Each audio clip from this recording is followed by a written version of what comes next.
चलिए आज बात करते हैं भारत के सरकारी भर्ती सिस्टम में आए एक बहुत बड़े संकट की। एक ऐसा संकट जिसने लाखों नौजवानों के भविष्य को दांव पर लगा दिया है। ये कहानी है उम्मीद की, भारी कुप्रबंधन की और फिर उससे उठे एक राष्ट्रव्यापी गुस्से की। देखिए, ये पूरी कहानी शुरू होती है एक नंबर से, 55,000 से भी ज्यादा। ये सिर्फ शिकायतों का एक आंकड़ा नहीं है, ये उस असंतोष की लहर है जो उस सिस्टम के खिलाफ उठी है जिस पर देश के लाखों लोग भरोसा करते हैं। और यहाँ दांव पर बहुत कुछ लगा है। मामला सिर्फ एग्जाम की तारीखों या तकनीकी गड़बड़ियों का नहीं है।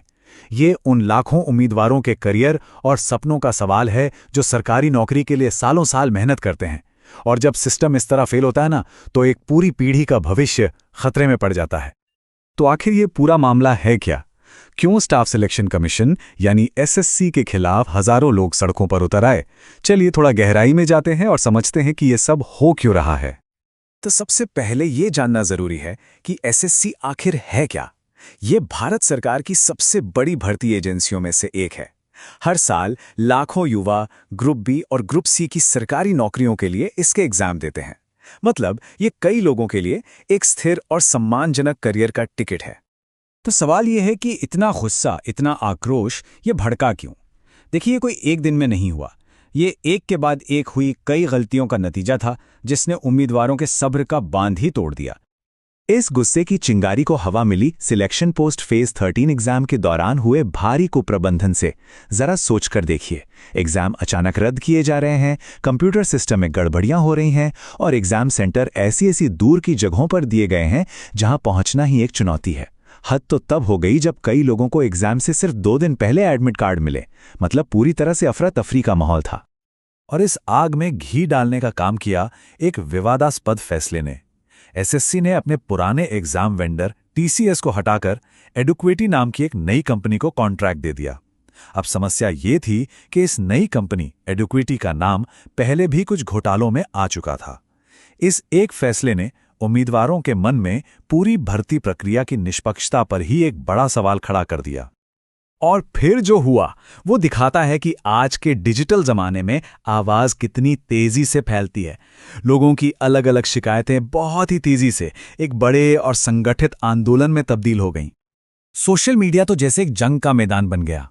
#SSC मिसमैनेजमेंट, #SSC सिस्टम सुधारो और #जस्टिस फॉर एस्पिरेंट्स, ये सारे हैशटैग्स ट्रेंड करने लगे। गड़बड़ियों और विरोध प्रदर्शनों के वीडियो वायरल हो गए और देखते ही देखते पूरे देश का ध्यान इस मुद्दे पर आ गया। लेकिन ये गुस्सा सिर्फ ऑनलाइन कीबोर्ड तक ही सीमित नहीं रहा। दिल्ली चलो जैसे कैंपेन ने इस डिजिटल आक्रोश को जमीनी हकीकत में बदल दिया। दिल्ली, पटना, जयपुर और कई दूसरे शहरों में हजारों उम्मीदवार और शिक्षक सड़कों पर उतर आए और बस एक ही मांग कर रहे थे, न्याय। मगर जब ये प्रदर्शनकारी सड़कों पर उतरे ना, तो माहौल और भी गर्मा गया। शांतिपूर्ण तरीके से हो रहे विरोध प्रदर्शनों का सामना हुआ सरकारी प्रतिरोध से और फिर टकराव की स्थिति पैदा हो गई। दिल्ली का रामलीला मैदान इस टकराव का सेंटर पॉइंट बन गया। हुआ ये कि विरोध शांतिपूर्ण तरीके से शुरू हुआ, लेकिन जब प्रदर्शनकारी तय समय के बाद भी वहां डटे रहे तो पुलिस ने कार्रवाई की। लगभग 40 लोगों को हिरासत में ले लिया गया और आगे के प्रदर्शनों की इजाजत भी रद्द कर दी गई। और बस फिर क्या था? इस मामले ने तुरंत एक पॉलिटिकल टर्न ले लिया। राहुल गांधी जैसे विपक्षी नेताओं ने पुलिस की इस कार्यवाही की कड़ी आलोचना की और इसे एक कायर सरकार की निशानी तक कह दिया। इससे यह मुद्दा एक राष्ट्रीय बहस का हिस्सा बन गया। इतना ही नहीं, कुछ ऐसी तस्वीरें और रिपोर्ट्स भी सामने आईं जिन्होंने सबको चौंका दिया। इन तस्वीरों में छात्रों को प्रदर्शन के दौरान जबरदस्ती पुलिस की बसों में बिठाया जा रहा था। इन दृश्यों ने माहौल को और भी गंभीर बना दिया। अब जब चारों तरफ से इतना दबाव बना तो एसएससी को, मतलब कमीशन को, जवाब तो देना ही था। लेकिन उनकी प्रतिक्रिया क्या थी, चलिए देखते हैं। और सबसे पहले तो एक बड़ी बात हुई। एसएससी के जो चेयरमैन हैं एस गोपालकृष्णन, उन्होंने पब्लिकली माना कि हां, तकनीकी और प्रशासनिक गलतियां हुई हैं। ये प्रदर्शनकारियों के लिए एक बहुत बड़ी जीत थी क्योंकि उनकी शिकायतों को आखिरकार आधिकारिक तौर पर मान लिया गया था। लेकिन कहानी में एक ट्विस्ट था।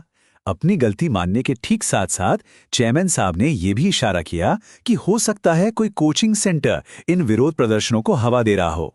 ये एक तरह से इल्जाम किसी और पर डालने की कोशिश थी, जिसने उनकी प्रतिक्रिया को थोड़ा और उलझा दिया। तो इस दबाव के जवाब में एसएससी ने कुछ ठोस कदम उठाने का वादा किया। उन्होंने ऐलान किया कि लगभग 59,500 प्रभावित उम्मीदवारों के लिए 29 अगस्त 2025 को फिर से परीक्षा होगी। साथ ही भविष्य में ऐसी गड़बड़ियों से बचने के लिए एक नया मल्टी एजेंसी मॉडल अपनाने का भी वादा किया। तो वादे तो हो गए, एक्शन प्लान भी आ गया, लेकिन असली सवाल अब भी वही है, व्हाट नेक्स्ट? आगे क्या होगा? लाखों उम्मीदवारों का भविष्य अब इन वादों के पूरा होने पर ही टिका है।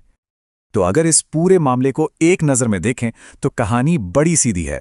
एग्जाम में हुए कुप्रबंधन ने भरोसा तोड़ा, जिसकी वजह से पूरे देश में विरोध प्रदर्शन हुए। इन प्रदर्शनों पर पुलिस ने कार्रवाई की और आखिर में एसएससी को गलतियां मानकर सुधार का वादा करना पड़ा। और यहीं पर आके हम इस कहानी के सबसे बड़े सवाल पर रुक जाते हैं। दोबारा परीक्षा कराने और एक नया मॉडल अपनाने का वादा तो कर दिया गया है, लेकिन क्या ये सब काफी होगा उन लाखों नौजवानों का भरोसा वापस जीतने के लिए जिनका यकीन इस पूरे सिस्टम से उठ चुका है? खैर, इसका जवाब तो सिर्फ आने वाला वक्त ही देगा।